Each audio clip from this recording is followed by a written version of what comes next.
Assalamualaikum warahmatullahi wabarakatuh. Halo Sobat Misteri Sunyi Mencekam. Kembali lagi kami hadir menjumpai Anda. Tentunya seperti biasa, kami akan menyuguhkan cerita-cerita misteri menarik untuk Anda. Dan untuk kesempatan kali ini kami masih akan melanjutkan sebuah kisah nyata misteri yang berjudul Petualangan Jeliteng Bocil-Bocil Ajaib Part 4. Dan di kesempatan lain, pada suatu sore yang indah, ketika mereka berdua jalan-jalan menggunakan sepeda kumbang berboncengan, menelusuri jalan-jalan yang berkelok nan asri, menikmati pemandangan sore, karena memang keduanya sangat suka dengan bersepeda, menghabiskan waktu bersama. Suasana sore menyapa dengan sahaja, ayunan dahan dan dedaunan berirama, beriring seponya angin. Bocah-bocah bermain di pelataran, celotehnya bikin suka siapa saja. Padi-padi mulai menunduk bersahaja dengan umur menguning, hendak pindah ke lumbung-lumbung, mulai enggan bergoyang.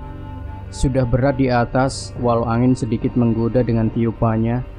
Sepeda terus dikayuh, menghabiskan sisa sore yang sebentar lagi meninggalkan hari yang berganti dengan malam. Tampaklah sesuatu pemandangan mencengangkan, sebuah rumah mewah nan megah, tetapi beraura remang nan temaram, dan begitu sangat amat banyak penduduknya, berupa makhluk astral yang memang nampak di mata Aisyah Laliyah Madu. Jeliteng belum melihat penampakan itu, tetapi sudah mencium bau badan para hantu-hantu yang begitu khas dari semua makhluk gaib yang mempunyai bau badan rupa-rupa itu, hingga menghentikan kayuan laju sepeda kebonya dan berhenti di seberang jalan yang kebetulan ada sebuah bakul es cendol. Dalam pelataran rumah itu, banyak parkir sepeda motor dan mobil. Dari kelihatannya, mereka semua adalah pasien berobat atau sejenisnya.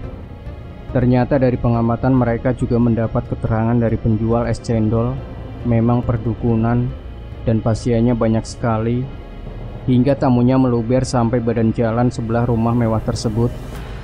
Tetapi anehnya, meskipun begitu, ramai pengunjung para penjual makanan dan minuman yang ada di seberang jalan itu tak pernah betah atau kerasan dalam berjualan di situ. Hanya penjual es cendol saja yang mencoba peruntungan di tempat itu. Beberapa hari ini saja mangkal karena di pandangannya di situ tempat keramaian, pasti banyak yang akan jajan, sedang dia tak punya saingan sama sekali. Begitulah kira-kira pemikirannya. Tetapi hari-hari berkehendak lain. Mungkin besok dia akan pergi meninggalkan tempat itu setelah 3 hari mangkal di situ. Sayup-sayup terdengar suara adzan maghrib berkumandang tak jauh dari tempat Aisyah dan Jeliteng singgah, atau kurang lebih 100 meter dari tempat perdukunan itu. Ada sebuah surau, tetapi sebuah pengeras suara atau corong pengeras menancap di wubung atas, tetapi tidaklah berfungsi sebagaimana mestinya, hingga tak terdengar suara adzan di surau tersebut. Cuman ada beberapa orang menuju tempat peribadatan itu. Setelah membayar es cendol, Jeliteng dan Aisyah menuju surau tersebut dan maghriban. Kemudian sehabis sholat, mereka berbincang-bincang dengan imam yang ada di situ dan beberapa warga setempat. Aisyah menanyakan perihal pengeras suara yang tak berfungsi sebagaimana mestinya. Lalu imam surau itu menjelaskan bahwasanya di tiap kali dibetulkan pasti rusak lagi. Sampai-sampai mereka membeli 10 kali pengeras suara, tetaplah sama tak bisa dipergunakan. Paling banter berfungsi hanya 2 hari saja. Makanya mereka hanya bisa berpasrah saja, menjalani ibadah dengan atau tanpa panggilan adzan memakai pengeras suara. Jeliteng dan Aisyah hanya manggut-manggut saja. Lalu dalam kesempatan itu, yang kebetulan ada seorang bernama Mujid yang bertindak sebagai muadzin, juga sekaligus yang mereparasi atau yang membetulkan alat-alat surau tersebut, sampai berputus asa dalam berkeluh kesah. Kemudian disuruhnya Mujid mengambil pengeras suara yang baru dibeli seminggu kemarin dan sudah rusak itu.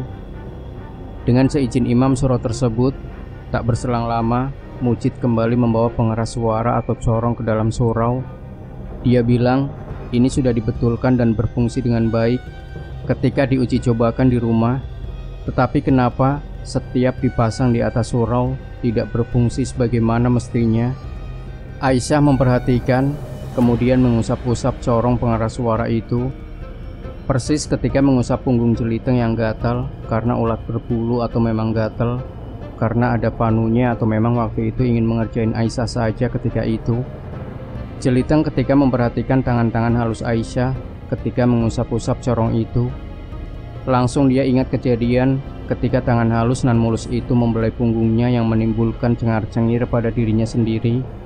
Waktu sudah beranjak akan menunjukkan waktu Isya, lalu disuruhnya Mujid memasang pengeras suara itu ke atas surau seraya berkata, "Insya Allah sudah bisa lagi.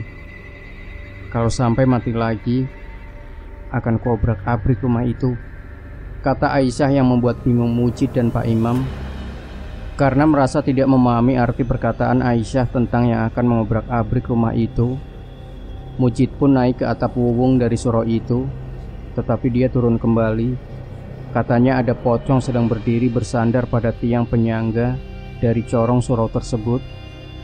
Kemudian Aisyah mengambil tanah dilemparkan ke arah pocong tersebut, dan seketika pocong itu lenyap. Mujid pun melanjutkan pemasangan corong tersebut hingga selesai.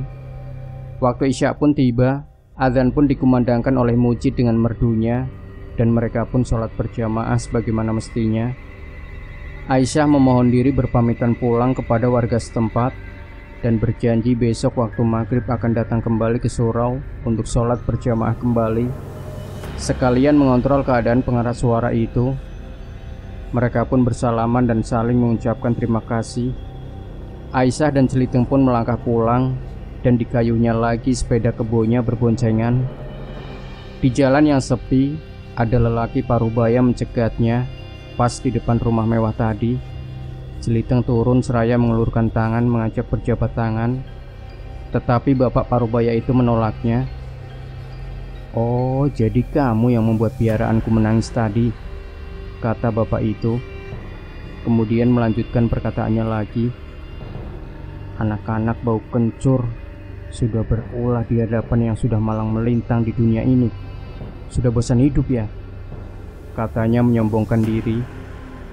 Aisyah hanya diam saja, tetapi sudah mengepul amarahnya di ubun-ubun, seakan-akan ingin melumat dan menelan hidup-hidup orang yang sombong di hadapannya ini. Jeliteng hanya tersenyum kemudian berkata, "Bapak yang ganteng, emang siapa piaraan bapak yang katanya tadi bisa menangis?" Dengan cengar-cengir lalu bapak itu menjawab, "Tanyakan kepada lontemu itu. Dialah yang membuat piaraanku menangis kesakitan." Mulailah hati Jeliteng tersulut amarah karena sudah ada kata-kata lonte yang disematkan kepada Aisyah, gadis yang membuatnya jatuh bangun untuk mendapatkan cintanya. Tiba-tiba Aisyah langsung menimpali, "Emang kenapa kalau pocong bapak menangis? Beliin susu atau suruh istri bapak menyusuinya, kan beres." Maka merahlah sang dukun itu bersungut-sungut dan geram. Lalu Pak Dukun pun komat kamit, entah apa yang dibaca sambil meremas-remas tangan. Ternyata dia menggunakan guna-guna ilmu hitam, ingin membuat mata Aisyah selalu dirundung ketakutan yang tinggi dan berupaya membuatnya gila dalam ketakutan terus-menerus sepanjang hari. Ketika getaran guna-guna itu tiba, Jeliteng sudah merasakan dan ingin mengambil inisiatif menangkal. Tetapi Aisyah menolaknya dan membiarkan tubuhnya menerima guna-guna yang dirapalkan oleh Pak Dukun itu dengan tangan terbuka dan tersenyum manis, semanis tebu ireng yang terkunyah di mulut, lalu menelan air manisnya dengan perlahan hingga membasahi tenggorokan yang dirundung dahaga tingkat tinggi. Aisyah membiarkan tubuhnya dijalari kekuatan guna-guna itu, kemudian mengumpulkan ke telapak tangan kirinya semua kekuatan rapalan sang dukun. Dengan masih senyum-senyum sendiri, dan itu membuat Jeliteng berpikir, "Wah, parah, sudah ketularan bener sama virus ketawaku," membatin Jeliteng dalam hati. Padahal Aisyah diserang dengan guna-guna tingkat tinggi, dan siapapun yang kena akan gila seumur hidupnya jika sang pembuat guna-guna itu yang tidak mencabutnya sendiri. Tetapi si Aisyah hanya tersenyum menerimanya hingga sang dukun bermandikan keringat dalam merapal guna-gunanya tersebut dan pergi meninggalkan mereka berdua. Kemudian Aisyah berkata, "Pak, "Bapak sudah apa belum ini?" Tetapi Pak Dukun tak menjawab, seraya melangkah masuk rumah tanpa menjawab dari kata-kata Aisyah. Sebelum meninggalkan tempat itu, Aisyah mengambil tanah dengan tangan kirinya, dibuat 5 bulatan kecil tanah itu, kemudian dilemparkan ke 5 titik rumah Pak Dukun, sambil cengar-cengir dan tertawa sambil mengajak Jeliteng untuk pergi dari tempat itu. Entah apa yang akan terjadi setelah 5 bulatan yang dibuat Aisyah dilemparkan atau dikembalikan ke rumah Pak Dukun itu. Keesokan harinya, di sore yang sama, sesuai janji Aisyah kembali ke kampung yang kemarin ia datangi untuk melihat Suro yang diganggu oleh si Dukun, dengan mematikan pengeras suara dan juga untuk berjamaah di maghrib serta isyaknya, masih bersama Jeliteng mengayuh sepeda kumbang tua peninggalan penjajahan dulu. Dengan kesederhanaan, mereka isi sore itu dengan senyum, karena bahagia itu sederhana. Tergantung kitanya menyikapi suatu kenikmatan hidup dan kehidupan yang terjalani sebagaimana kesederhanaan yang terlihat. Walau mereka berdua tergolong mampu, sisi kehidupan kalau disikapi dengan bersyukur dengan apa yang diberikan Sang Pencipta alam, maka kita akan selalu bahagia serta ikhlas dalam menjalani hidup. Ketika sampai di depan rumah Pak Dukun, Aisyah dan Jeliteng menoleh ke rumah mewah itu, dan tak seramai kemarin sore. Parkiran mobil dan sepeda motornya kebanyakan orang-orang yang berkunjung langsung balik entah kenapa. Lalu terdengarlah desas senyum Aisyah yang tertahan ketika melihat wajah-wajah pengunjung rumah itu ketika keluar dari rumah tersebut. Lalu Jeliteng bertanya ke Aisyah, "Kenapa?" Dan terdengarlah tawa riang kemenangan Aisyah karena kejahilannya pada Sang Dukun. Mungkin sebentar lagi pengunjung atau pasien Sang Dukun akan terus berkurang seiring hari yang akan berlalu, karena kekuatan-kekuatan yang membantu si Dukun sudah tak betah bermukim di rumah itu, karena Aisyah telah memberi sesuatu berupa 5 bujur tanah yang diasmai dan dilemparkan ke rumah itu agar para hantu-hantu yang membantu perdukunan tidak betah bersemayam, hingga menimbulkan ketidakmampuan dukun itu dalam praktek-prakteknya. Sesampainya di suro yang dituju, mereka pun bersilaturahmi dengan para jamaah suro tersebut, dan mereka pun berjamaah di maghrib yang menjemput untuk semua bersujud kepada Ilahi penguasa semesta ini dan terus bersyukur atas semua karunia yang didapat selama hidup ini.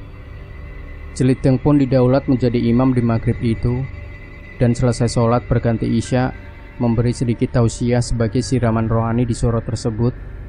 Dengan gamblang dan cerdas, Aisyah menyampaikan surat-surat yang terkandung dalam Al-Quran dengan lafal-lafal yang indah. Bagai seorang qari'ah, begitu syahdu pengucapannya, membuat pendengarnya menyimak terpukau kagum. Itulah Aisyah, kalau sudah mengaji, semua akan terkesima mendengarkannya. Bahkan para alam gaib muslim pun selalu menjadi pendengar setia kala dia mengaji, dan menjadi simakan alam nyata dan alam gaib dalam setiap dia melantunkan ayat-ayat suci. Begitu indah untuk didengarkan, dan penghayatannya menyentuh kalbu sang pendengar. Juga dalam penyampaian hadis-hadisnya mudah dipahami, serta diiringi contoh-contoh yang nyata di kehidupan, kadang mengundang tawa para pendengar setianya. Tak terasa waktu sudah menjelang sholat isya, yang kemudian diakhiri dengan doa-doa dipimpin oleh Pak Imam Surau, dan dilanjutkan dengan sholat isya berjamaah kembali. Dan kini yang menjadi imam lagi-lagi si Jeliteng yang didaulat sebagai imam di malam itu. Kisah-kisah tentang Aisyah memang layak dibicarakan dan didengarkan. Kemampuannya dalam spiritual sangat amat mumpuni, yang memang beliau yang satu ini dibesarkan di pesantren, yang juga mempelajari ilmu-ilmu langkah yang berasal dari kitab suci Al-Quran sebagai pedoman dan intisari semua ilmu-ilmu tentang alam semesta, yang mengandung kekuatan-kekuatan yang tak terbatas jika sanggup mempelajarinya dalam kehidupan sehari-hari. Aisyah, sosok putri yang cantik juga anggun, serta bersahaja dalam berkata-kata dan perbuatan, suka menolong dan banyak mengajarkan kebajikan dalam bertata perilaku dalam sehari-hari. Selain itu juga menjadi panutan dari para junior dan seniornya di pesantren.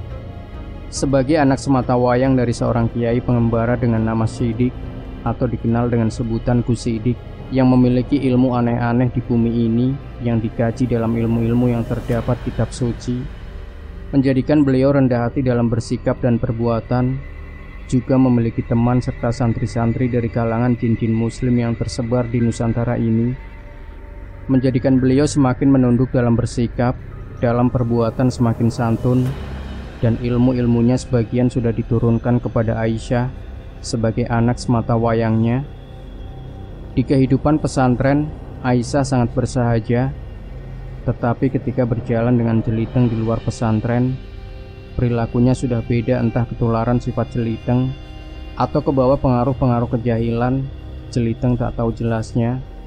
Aisyah begitu peka dengan kejadian-kejadian yang dihadapi di luar kehidupan pesantren yang begitu nyata terlihat dengan mata kepalanya maupun mata batinnya. Ketidakbenaran dalam penggunaan kekuatan setan sebagai kekuatan yang dipuja hingga membuat naluri hati tentang kemusyrikan atau penyekutuan kepada pencipta semesta, menimbulkan dia ingin membasmi dengan cara-cara jeliteng yang terkesan tak memperlihatkan, tetapi memberi efek cerah kepada para penganut ilmu-ilmu sesat. Setan-setan sebagai pujaan dalam setiap kehidupannya sehari-hari, yang memang sudah pada tingkat parah dalam masyarakat. Rezeki-rezeki sudah dicari dengan bantuan setan, baik dalam jualan atau dagangan, kedudukan, proyek-proyek yang bertender kecil dan besar. Semua dilakukan dengan bantuan-bantuan setan agar mendapat kemudahan dengan instan dan cepat, bak naik pesawat, sekali duduk langsung melesat tinggi. Dan itu ada yang menyetir, yaitu para kuncen atau juru kunci, atau dengan kata lain dukun-dukun yang memang sudah menjadi profesinya menjaring umat manusia dengan semua yang berbau klinik dan mistis untuk diajak berjamaah menyembah atau memuja setan-setan yang nanti memberi kemudahan dalam segala urusannya. Bahkan saat ini sudah ada orang yang disebut sebagai ustadz, kiai atau ahli spiritual berdagang hodam-hodam sebagai sikep atau perlindungan diri. Dengan demikian, mereka yang menggunakan merasa percaya diri dengan sikap itu, seolah-olah perlindungan ada pada sikap itu, bukan dari Allah Ta'ala sebagai pemilik semesta ini. Kehidupan beragamanya sedikit demi sedikit mulai ditinggalkan, beralih menjadi penganut para setan-setan, dan sangat percaya dengan apa yang diucapkan dukun-dukunya, dan sudah tak lagi mencari perlindungan kepada sang penciptanya, yaitu Allah Ta'ala.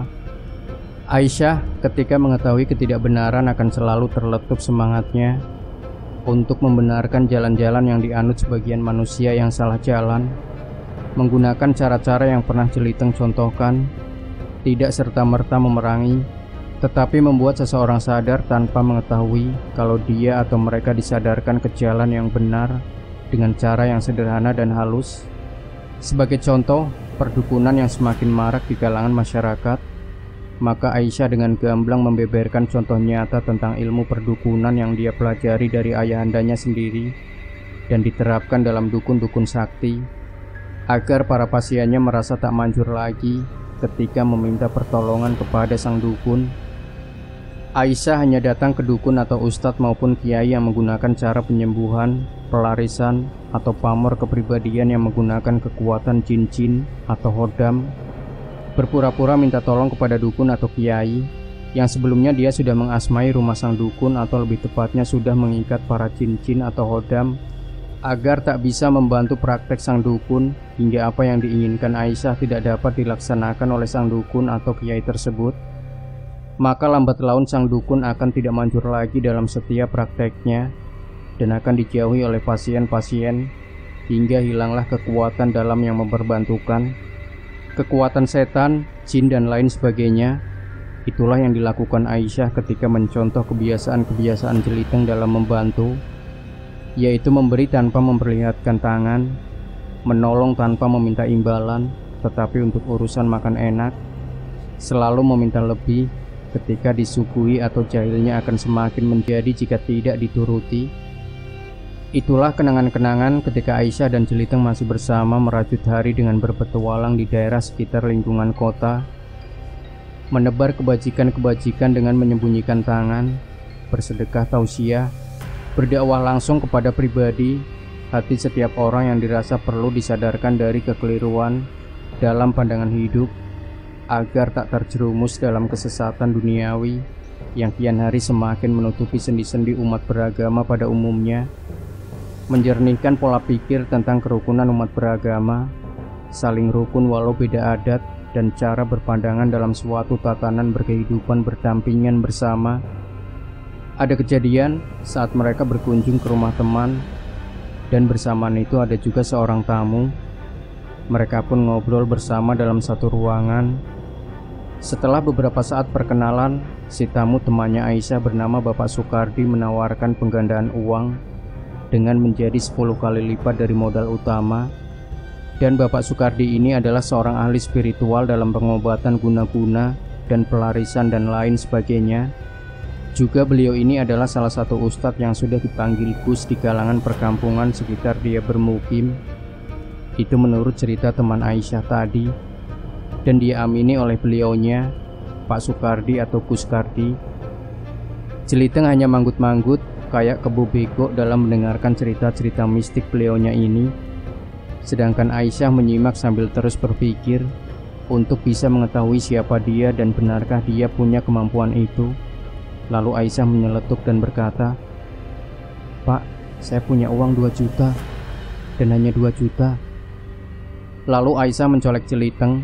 Jeliteng pun yang tadinya berlagak bego kayak kebo langsung tanggap colekan Aisyah dan berkata, "Iya Pak, saya tambahin 3 juta, jadi 5 juta uang kami berdua." Dan Aisyah menyauti, "Kapan Bapak bisa ritual itu? Dan di mana rumah Bapak?" Tetapi dengan syarat, kalau berhasil, uang hasil penggandaan kita sumbangkan ke panti asuhan, dan Bapak saya beri 10 juta. Saya cuma ambil modalnya saja 5 juta, ya. Tetapi kalau Bapak nggak berhasil, saya minta ganti rugi 2 juta plus modal kami. Gimana Pak?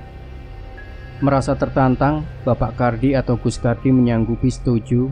Lalu Aisyah berkata kembali, "Butuh berapa lama Bapak menggandakan ritual ini?" "Kalau lebih dari sehari, saya tidak setuju.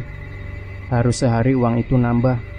Kalau tidak bisa, saya tidak jadi menanam modal penggandaan ke Bapak." "Oh, nggak lama nak, cuman beberapa jam. Besok malam kita adakan ritual, karena besok malam adalah purnama di Kamis Kliwon. Sangat baik untuk memanggil hodam-hodam pengumpul uang," kata Pak Kardi. Setelah kesepakatan terjadi dan lokasi telah ditentukan, maka mereka saling berjabat dan pulang untuk menyiapkan ritual di hari besok purnama Kamis Kliwon. Di keesokan harinya, dalam senja yang cerah selepas asar, Jeliteng dan Aisyah bergerak ke sebuah kawasan perkampungan yang telah ditentukan oleh Pak Kardi. Jelang maghrib, mereka telah tiba di sebuah perkampungan yang tak begitu ramai penghuninya. Lalu mereka berdua menuju musola sebelum ke rumah yang telah ditentukan oleh Pak Kardi untuk maghriban.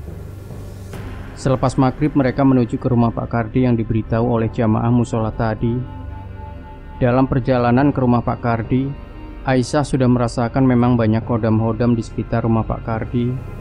Dengan tanggap dan cekatan ia tangkapi satu persatu untuk diikat agar tak bisa membantu Pak Kardi dalam ritual penggandaan uang yang sudah akan direncanakan malam ini. Kemudian dimasukkan ke dalam botol minuman yang dibawa Jeliteng. Hingga sampai di rumah yang dituju, Aisyah masih terus menangkapi, dan ada yang diikat di pohon-pohon agar tak bisa bekerja membantu Pak Kardi. Sesampai di rumah Pak Kardi, mereka beramah tamah sejenak, saling bercerita sambil menunggu agak malam sedikit. Adzan Isya berkumandang, mereka memutuskan untuk sholat bersama. Tetapi Aisyah menolak, beralasan ingin sholat di musola, dan Pak Kardi menyetujui. Berangkatlah Jeliteng dan Aisyah menuju musola tadi untuk melaksanakan sholat Isya. Sehabis sholat, Aisyah berzikir husuk sekali. Ternyata dia memanggil jin-jin dan hodam untuk disatukan dan dimasukkan ke dalam kotak amal musola tersebut. Dan itu dirasakan oleh Jeliteng hingga dia bergumam, "Subhanallah, hebat banget ilmu dari malaikat cantikku ini," sambil geleng-geleng kagum. Setelah selesai, ada bulir-bulir keringat membasahi jidat bening Aisyah, menambah semakin cantik saja kala dipandang dalam malam. "Ih, napa lihat terus?" sambil mencubit pinggang Jeliteng. membuyarkan lamunan jeliteng tentang keindahan dan kecantikan malaikat yang satu ini. Mereka pun mengadakan ritual di rumah Pak Kardi. Uang 5 juta diserahkan ke Pak Kardi, ditaruhnya di bawah sajadah. Kemudian lampu dimatikan, dibuat remang-remang. Wewangian ditaburkan ke sejadah, dan di tiap sudut ruangan dinyalakan hiu-hiu wangi dan taburan bunga-bunga sebagai syarat pemanggilan. Aroma wewangian menebar ke seluruh ruangan hingga membuat jeliteng menjauh mencari udara segar, karena memang dia tak tahan dengan wewangian dupa atau hiu-hiu yang mulai menyengat hidungnya. Pak Kardi duduk bersila di hadapan lipatan sajadah, dan Aisyah di hadapan Pak Kardi, berjarak tak lebih dari 2 meter.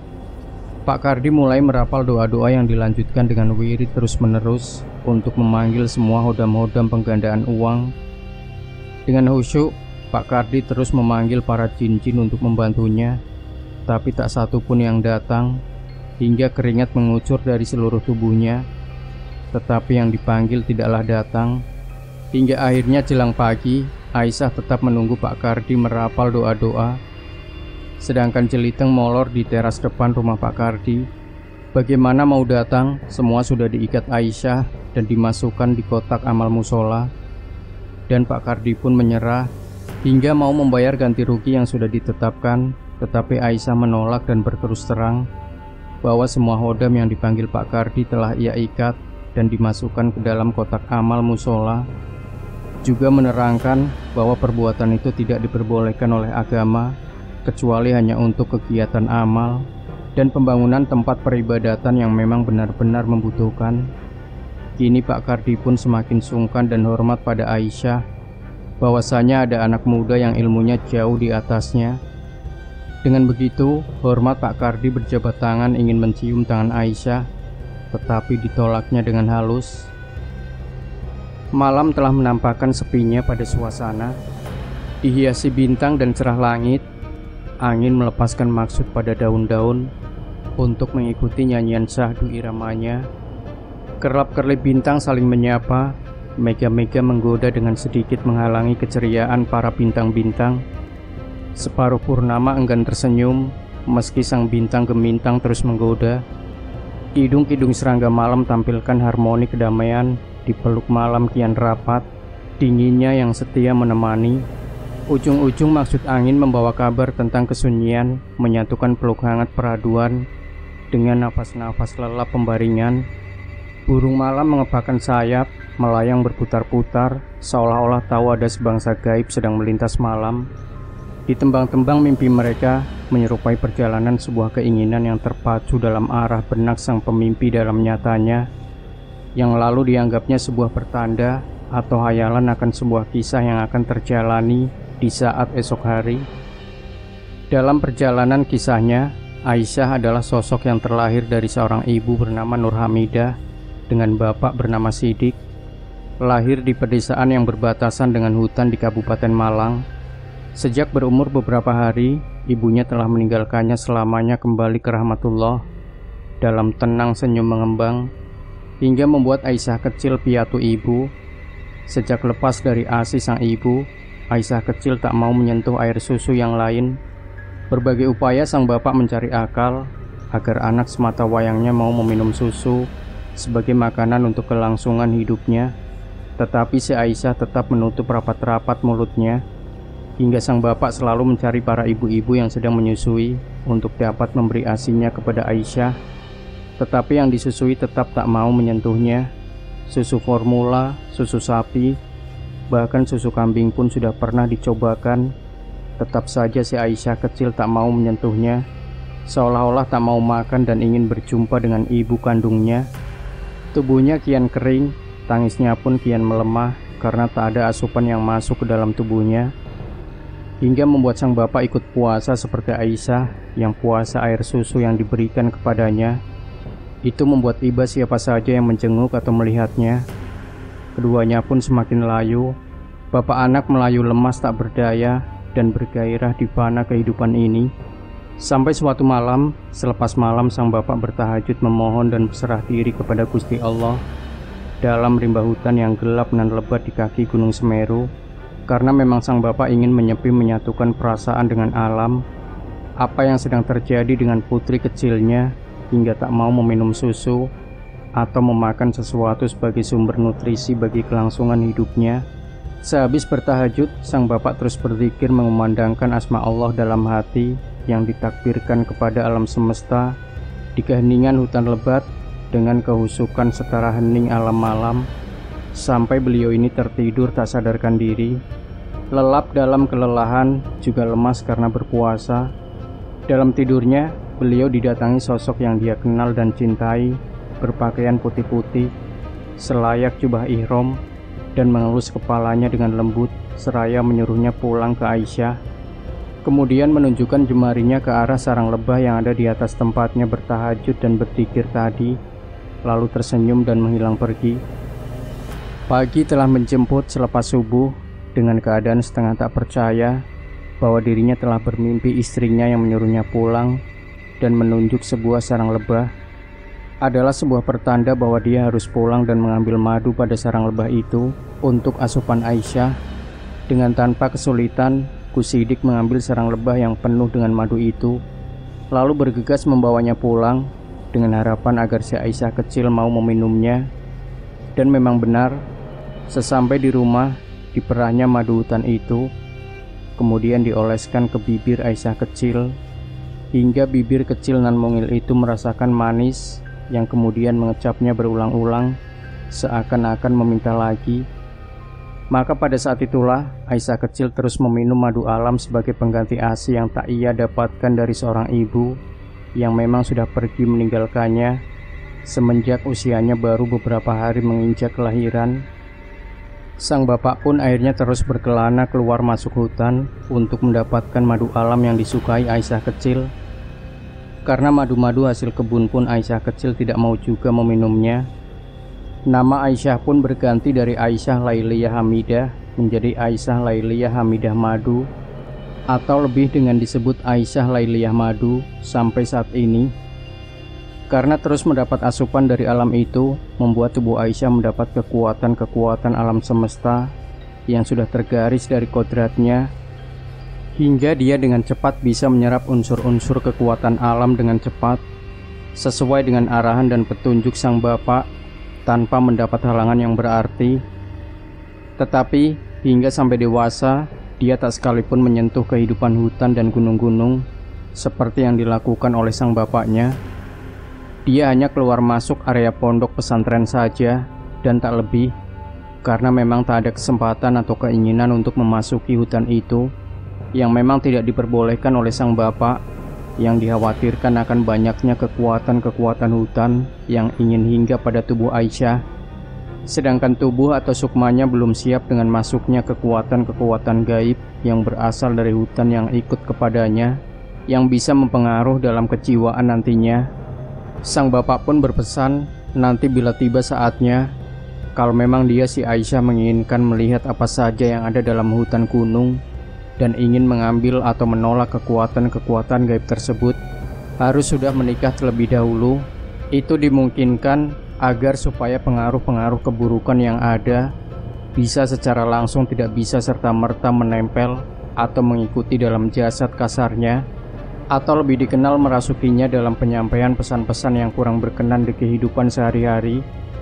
Aisyah telah menyerap hampir 80% ilmu-ilmu yang diajarkan oleh sang bapak, dan banyak lagi dari paman dan guru-guru yang ada di pondok pesantren, karena memang dia adalah memiliki jiwa cerdas dan tangkas dalam menyerap ilmu-ilmu yang diajarkan kepadanya. Bahkan jika seseorang mempelajari suatu ilmu bisa mencapai bertahun-tahun, Aisyah cukup sebulan atau beberapa bulan saja, karena memang ada unsur-unsur kekuatan alam yang melekat pada dirinya yang jarang dimiliki oleh kebanyakan orang pada umumnya. Di samping sejak kecil mendapat gemblengan dari sang bapaknya sendiri, dia sendiri mempunyai bakat alam dan turunan dari keluarga ibu maupun bapaknya yang memang dari golongan orang-orang mumpuni. Dalam mengaplikasikan kehidupan sehari-hari, Aisyah selalu berpedoman pada ajaran-ajaran yang diperoleh dari pesantren, tetapi lebih ke yang fleksibel, bukan kaku atau mengikat. Dia tahu batas-batas antara boleh dan tak boleh, tidak kaku maupun keras dalam aturan-aturan yang memang ketika berada di kemajemukan bermasyarakat, tidak serta-merta memusuhi atau melarang sesuatu yang memang dilarang, tetapi memberi pengertian agar hal-hal yang dilarang itu tidak diterapkan melalui pendekatan-pendekatan yang sangat bersahabat. Keluasan inilah menjadi sosok Aisyah dijadikan panutan bagi mereka-mereka yang mengenalnya.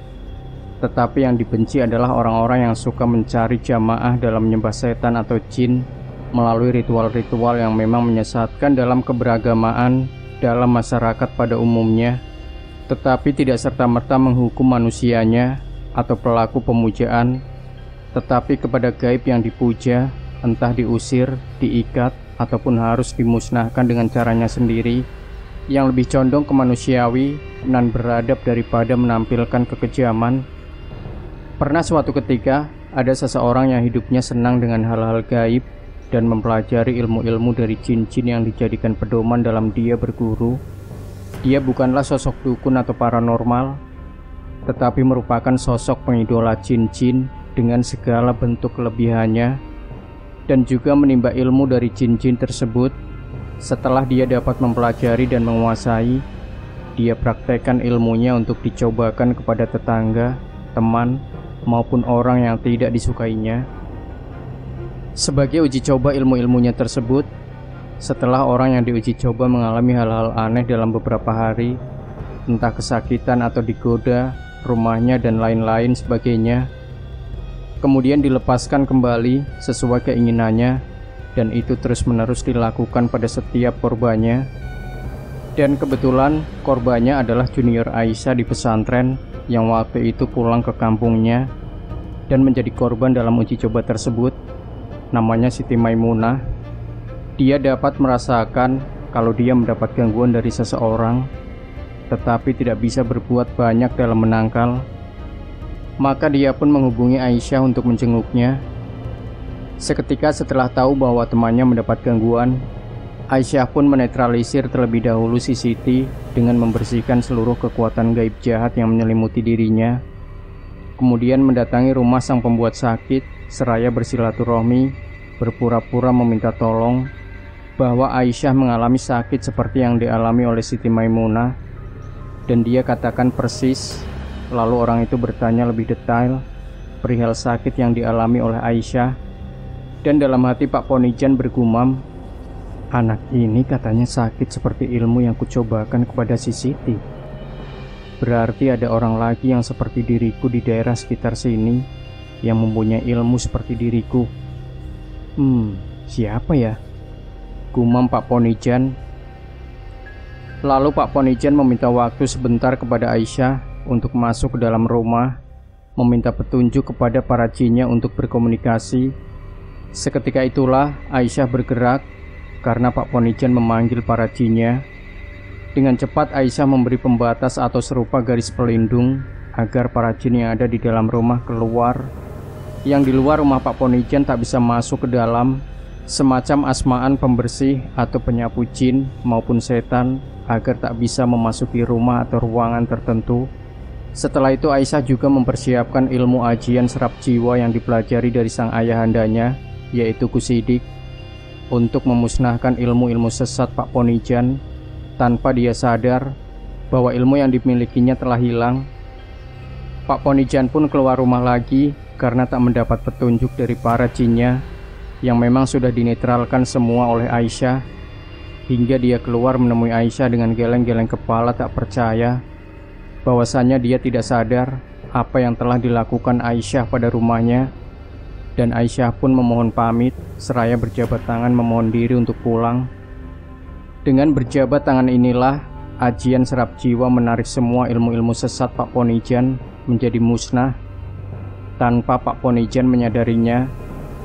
Itulah kehebatan Aisyah dalam membasmi kesesatan seseorang tanpa mereka tahu sebelumnya.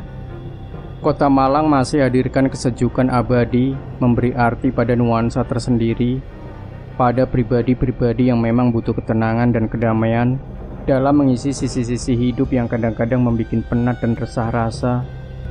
Nyiur udara pegunungan yang turun berhembus ke kota, terus-menerus seperti nafas kehidupan yang mungkin akan kekal dan abadi. Hiasan-hiasan alam dan pemandangan masihlah hijau pada setiap sudut kota, menambah asri suasananya. Kinanti dan putrinya, I Gusti Ayu Cahyaningati masih di kota Malang di rumah Nisa, sedangkan Jeliteng pergi ke pesantren Tebu Ireng untuk menemui si Aisyah. Walau di dalam hatinya sudah malas untuk bertemu atau berbicara, karena itu akan membuka kenangan lama yang sudah hampir dia lupakan dengan mencari kehidupan lain yang bisa membuatnya tersenyum kembali. Tetapi ini demi si kecil Ayu Cahyaningati yang selalu menangis dalam pergolakan pada kedua sisi jiwanya. Memang Jeliteng bisa menenangkan apa yang terjadi pada si Ayu, tetapi tidak jika dia jauh dengan si Ayu, maka tangisnya pun tetap berlangsung. Sedangkan Kinanti punya keluarga sendiri, tidaklah mungkin harus menemani si Ayu seterusnya. Karena itu Jeliteng pergi ke Aisyah untuk membicarakan perihal yang terjadi pada diri Ayu Cahyaningati. Sesampai di pintu gerbang pondok, Jeliteng disapa Gus Soleh yang memang adalah paman Aisyah, adik dari Gus Sidik, abahnya Aisyah, dan baru akan meninggalkan pondok yang sedang menikmati kopi sebelum pergi. Jakendeng, kamu ngapain datang ke sini? Kata Gus Soleh. Dan Jeliteng langsung menoleh mengenali suara yang khas di telinganya dan menjawab, "Waalaikumsalam paman bro." Hehehe. Jeliteng menghampiri sambil berpelukan melepas rasa kangen setelah beberapa bulan tidak saling jahil dalam candanya. "Ayo makan dulu atau ngopi sini." Tanpa basa-basi Jeliteng langsung memesan nasi pecel 2 piring dan segelas es teh tawar kesukaannya. Tambah ganteng aja, udah gak gondrong, tambah klimis, gemuk, seger, seperti banyu degan. Hahaha. Tawa mereka berdua pun meledak. "Ada apa kamu kesini?" "Ketemu Aisyah," kata Jeliteng. "Loh, masih ada feeling ya?" kata Gus Soleh. Jeliteng pun menjawab dengan tawa, "Aisyah dijemput abahnya pulang ke Malang. Aku juga pengen ketemu sama kikuk-kikukmu. Lama tidak ketemu. Sebenarnya aku tidak setuju kalau Aisyah dilamar anak ganteng itu. Aku lebih senang kamu yang jadi pendamping Aisyah, biar keluarga aku jadi komplit orang Sableng semua," kata Gus Soleh diiringi tawanya yang renyah-renyah garing. "Waduh," kata Jeliteng sambil mengunyah rempeyek nasi pecel 2 piring yang tersisa hanya rempeyeknya saja. Akhirnya mereka memutuskan untuk kembali ke Malang. Sebelum balik meneruskan perjalanan kembali ke Malang, Jeliteng terlebih dahulu berpamitan masuk pondok pada para pengasuh pondok yang beberapa dia kenal baik dan kiai sepuh. Lalu bersama Gus Soleh melanjutkan perjalanan ke kota Malang. Dalam perjalanan mereka selalu bercanda. Dalam obrolan yang tertangkap, "Kita ini bodoh, sudah tahu bisa telepati dan pikiran yang kuat, kok nggak digunakan dulu? Atau SMS-an dulu yang dicari itu ada apa enggak? Malah seneng di jalan digerogoti angin." Dan tawa mereka pun meledak terpingkal-pingkal, hingga penumpang bis yang lain ikut tertawa melihat mereka, 2 orang beda generasi saling bercanda tanpa ada sekat tata krama. Sesampai di kota Malang, mereka langsung menuju ke rumah Aisyah, tetapi mampir dulu ke masjid untuk sholat maghrib.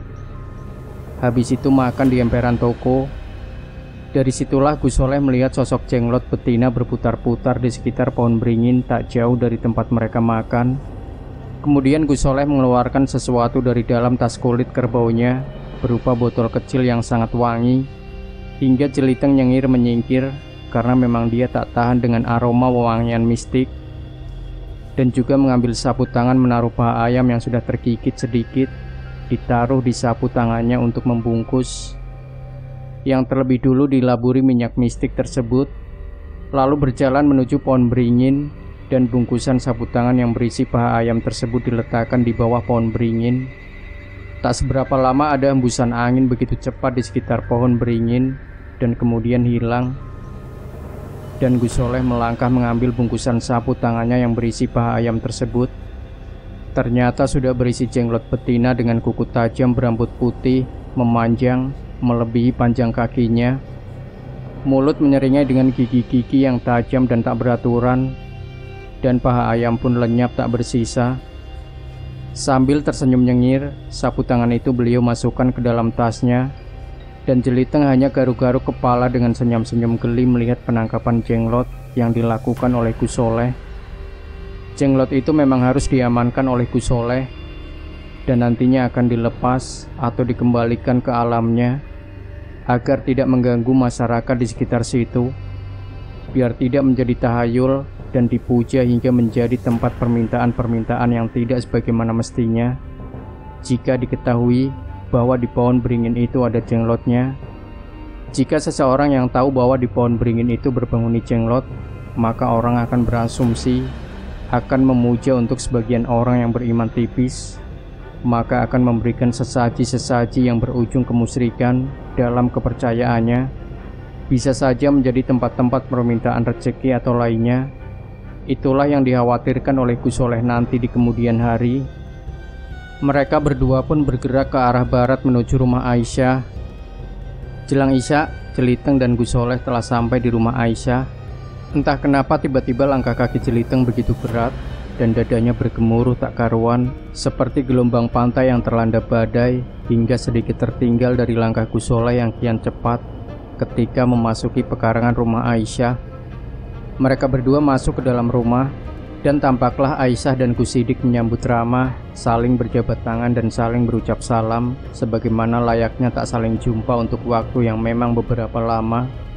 Ini pertama kali Jeliteng memasuki rumah asli kediaman Gus Sidik. Rumah yang sederhana dipenuhi dengan hiasan dinding kaligrafi, ayat-ayat suci serupa lukisan indah. Ada patung-patung, mungkin dari zaman dahulu yang masih begitu terawat. Jeliteng sengaja mengambil tempat duduk di pojok sedikit menjauh, agar getar hatinya tak terdengar oleh orang-orang mumpuni yang berada di ruangan tersebut, terutama Gus Sidik yang begitu peka terhadap apapun yang hadir di ruangan tersebut. Seperti biasa, kalau nggak garuk-garuk kepala yang ngupil, itulah tanda dari Jeliteng ketika suasana hatinya tidak tenang. Aisyah duduk di hadapannya, begitu cantik nan anggun, dipadu hijab hitam.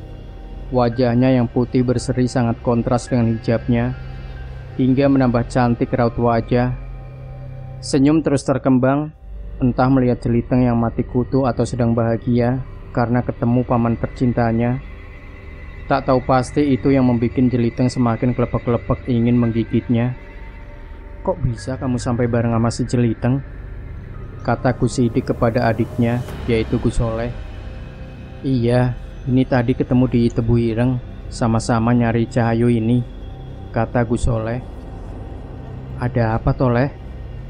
kata Gus Sidik kepada Jeliteng, dan yang ditanya cengar-cengir gak karuan, kayak orang linglung, bingung kehilangan arah jalan untuk beberapa saat, dan pada akhirnya menemukan jalan ketenangan setelah mengambil nafas dalam-dalam. "Ini Kiai, ada keperluan dikit yang tak bisa aku selesaikan, jadi aku mohon bantuan Aisyah," kata Jeliteng. "Tumben kamu meminta tolong ke Aisyah. Biasanya kan Aisyah yang meminta tolong. Biasanya kamu kan bisa menyelesaikan masalah. Walau seberat apapun, kamu pasti bisa selesaikan," kata Gus Sidik. "Yang ini beda Kiai, ruwet bin kusut, makanya aku minta tolong ke Aisyah," Jeliteng menjawab. "Ya sudah, bicarakan," kata Gus Sidik. Memang ada perasaan canggung di antara mereka berdua yang memang lama tak jumpa dan saling tak berkomunikasi sejak pertunangan Aisyah di Tebu Ireng beberapa waktu yang lalu. Jeliteng waktu itu juga menghilang bak ditelan bumi, pergi menyendiri ataupun berdiam dalam persembunyiannya. Kadang kalau bosan pergi berpetualang tanpa ada tujuan sebelumnya yang tertuju. Kini mereka dipertemukan kembali dalam suasana resmi bersama para tetua yang memang akrab ketika berpetualang bersama-sama. Dengan Gus Soleh lebih kenal dahulu, lalu Aisyah, dan yang terakhir dengan abahnya waktu menjelajah Gunung Penanggungan, Welirang dan Arjuno. Walau beberapa hari, tapi memberi arti tersendiri bagi Jeliteng. Dalam waktu yang singkat itu, Jeliteng mendapat warisan sedikit ilmu dari Gus Sidik yang amat luar biasa. jika digunakan dalam keadaan terjepit, dan dapat pengalaman dikenalkan dengan teman-temannya Kusidik dari golongan jin muslim yang sakti-sakti, serta mengenal baik dengan nenek penanggungan yang sukar dicari kehebatannya di kolong muka bumi ini. Semua berkat campur tangan Kusidik. Ya, mungkin hanya Kusidik yang bisa membaca pikiran Jeliteng, dan itu sudah terbukti ketika petualangan pada kisah makam wasiat iblis. Para ahli-ahli spiritual manapun yang pernah mengenal Jeliteng tak pernah sanggup menebak ataupun bisa membaca jalan pikiran Jeliteng. Nenek Niluh, nenek penanggungan, dan para kiai sepuh ataupun Aisyah sendiri tak mampu menebak jalan pikirannya. Apalagi Kinanti. Hanya Kusidik yang bisa. Mungkin nanti Nisa dan Alif akan menyusul bisa membaca pikiran Jeliteng karena sudah ada arah menuju ke sana. Malam semakin larut, udara kota Malang semakin meremangkan bulu-bulu tubuh karena dinginnya.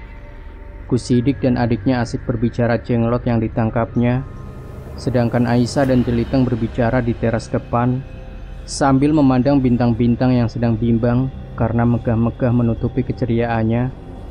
Jeliteng menceritakan masalah yang menyelimuti Ayu Cahyaningsih, dan begitu jujurnya kepada Aisyah, sampai-sampai dia bercerita siapa Ayu itu sebenarnya. Begitu jujurnya dia curhat hingga membuat Aisyah ada rasa cemburu pada Kinanti, mama daripada Ayu Cahyaningsih, dan itu terlihat jelas pada raut wajahnya yang memang dikenal baik oleh Jeliteng. Jeliteng terus membakar api cemburu Aisyah. Yang dia inginkan adalah sekarang untuk mengetahui seberapa besar cinta yang masih tersimpan di hati kecil Aisyah. Jeliteng kini mulai berbohong hanya untuk membakar api cemburu Aisyah dengan menambah-nambahi cerita tentang Kinanti dan anaknya, serta menyembunyikan cerita suami Kinanti seakan-akan Jelitenglah suami Kinanti. Maka semakin tumpahlah kecemburuan Aisyah, semakin membara amarah, hingga Aisyah masuk kamarnya tanpa sepatah kata, berlalu begitu saja tanpa menghiraukan keberadaan paman dan abah atau Jeliteng yang sejak tadi di hadapannya. Setelah Aisyah berlalu dengan senyum kemenangan, Jeliteng tersenyum sendiri sambil bersiul tak berlagu memandang langit, membuat heran paman dan abahnya Aisyah. Mereka berdua memanglah heran kepada Aisyah yang tadinya senyum terkembang, kini masuk kamar dengan muka ditekuk, persis kayak unta cantik, tanpa salam, tanpa sepatah kata berlalu begitu saja. Kusoleh bertanya-tanya tentang apa yang diomongkan Jeliteng hingga si Aisyah begitu cemberut. Tetapi Kusidik malah tersenyum dan berkata, "Cah gendeng," sambil menggenggamkan tangan diarahkan kepada Jeliteng. Jeliteng pun tersenyum sambil garuk-garuk kepala, lalu berkata lagi, "Kamu tidur di sini atau pergi?" kata Kusidik. Yang ditanya, Jeliteng hanya menunjukkan jari keluar rumah, tanda kalau dia ingin pergi. Tanpa mendekat, si Jeliteng pun berucap salam dan berlalu tanpa jabat tangan. Ditakutkan nanti kalau mendekat dikerjain oleh abah dan pamannya Aisyah, karena memang kedua orang itu raja jahil. Ketakutan Jeliteng adalah tidur di luar yang dingin dalam keadaan tertotok, karena mereka punya ilmu totok satu jari yang tidak bisa dilepaskan, dan hanya mereka yang bisa membukanya sendiri. Jeliteng memilih pergi ke rumah Nisa, meski sedikit jauh daripada dikerjai oleh paman dan abahnya Aisyah. "Hei setan alas, kamu mau kemana?" Tetapi Jeliteng tetap pergi sambil tertawa tak menghiraukan panggilan Kusoleh. "Besok pagi aku datang lagi," Jeliteng menjawab yang sudah tertelan gelapnya malam melangkah pergi. Keesokan harinya, Jeliteng datang lagi bersama Nisa dan Ayu dengan membawa mobil Kinanti. Mereka hanya bertiga sambil menggendong Ayu. Dia masih cengar-cengir mengingat kejadian tadi malam, melarikan diri di tengah gelapnya malam. Kini dia datang membawa dua anak-anak, tak mungkin akan dikerjain oleh abah dan pamannya Aisyah. "Assalamualaikum," Jeliteng memberi salam diikuti kedua anaknya. "Waalaikumsalam." jawab Gus Sidik dan Gus Soleh yang kebetulan berada di teras rumah. Nisa langsung nyelonong berjabat tangan dan mencium tangan beliau-beliau berdua. Kemudian Ayu mengikuti yang memang sudah minta turun dari gendongan Jeliteng. "Anakmu ini?" kata Gus Soleh heran. Yang ditanya malah garuk-garuk kepala. "Pak, mana Mama Aisyah?" Nyeletuk Nisa bertanya kepada Jeliteng. "Tanya sama kakek-kakek ini, kemana Mama Aisyah?" Jeliteng menjawab. Kontan saja tawa Gus Sidik dan Gus Soleh meledak. Membuat Aisyah yang memasak di dapur keluar melihat. "Aku sudah dipanggil Mbah," kata mereka berdua dan saling berpandangan. "Bocah gendeng ini memberi cucu dua," kata Gus Sidik. "Ini pasti Mama Aisyah yang cantik," kata Nisa waktu melihat Aisyah keluar. "Ai, jangan panggil Mama dong, Tante aja ya," kata Aisyah. "Mama lebih keren." "Hihi," Nisa menjawab. Mereka pun larut dalam canda dengan hadirnya anak-anak tersebut. Nisa dan Ayu langsung akrab dengan keluarga Aisyah. Gus Sidik, Gus Soleh dan Aisyah kagum melihat bakat luar biasa pada anak-anak yang dibawa Jeliteng dan memanggil Jeliteng dengan sebutan Papa. Dalam kesempatan itu Gus Sidik menggendong Ayu membawanya pada sebuah pohon mangga di depan pelataran. Kemudian beliau menunjukkan sesuatu di atas pohon mangga tersebut dan Ayu pun menunjuk ke arah yang ditunjukkan oleh Gus Sidik. Tiba-tiba 2, 3, dan 5 buah mangga yang sedikit masak lepas dari tangkainya dan menyentuh tanah dengan sangat pelan, seperti diambil dan diletakkan di tanah. Lalu Nisa datang menyuruh kakek Sidik dan Ayu menyingkir dari pohon mangga. Kemudian Nisa meletakkan tangannya pada batang pohon sambil tersenyum kepada kakeknya, dan berguguranlah ranting-ranting kering yang ada di atas pohon tanpa membuat daun atau buah mangga terjatuh dari pohonnya. Kemudian tangannya mengayunkan ke buah mangga yang di tanah seraya berkata, "Pa, tangkap." Maka satu persatu buah mangga yang diambil Ayu melesat ke arah Jeliteng satu persatu tanpa tangan Nisa menyentuhnya. Itu menambah kekaguman mereka-mereka yang melihat atraksi Nisa dan Ayu Cahyaning Ati. Masih dengan menggendong Ayu, Gus Sidik menyuruh Aisyah memegang lengan kiri Ayu dan berkata, "Kita harus mengeluarkan pengiwo dari Ayu agar kelak tak membebani kita sebagai yang tua-tua." Maka Aisyah pun tanpa bertanya lagi, dia pegang tangan kiri Ayu serta meluruskannya. Ayu hanya diam. Gus Sidik memegangi kepala Ayu dengan lembut, seraya mulutnya komat-kamit seperti merapal doa-doa agar pengaruh buruk pada tubuh Ayu atau yang disebut dengan pengiwo dapat dikeluarkan dari tubuhnya.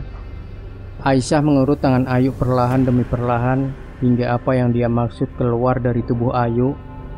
Kemudian dalam genggamannya terdapat sesuatu, dan dia pun melepaskan pegangan tangannya menuju pelatan dekat pohon mangga sambil berjongkok menepuk tanah. Itulah tanda bahwa pengaruh buruk dalam tubuh Ayu Cahyaning Ati telah dikeluarkan dan dimasukkan ke dalam tanah oleh Aisyah. Nah, Sobat Misteri Sunyi Mencekam, cerita ini masih ada beberapa part lagi yang tidak boleh Anda lewatkan. Dan jangan lupa seperti biasa, berikan komentar Anda, like, share video ini, subscribe channel Sunyi Mencekam, dan nantikan kembali cerita-cerita misteri terbaru dari kami. Wassalamualaikum warahmatullahi wabarakatuh.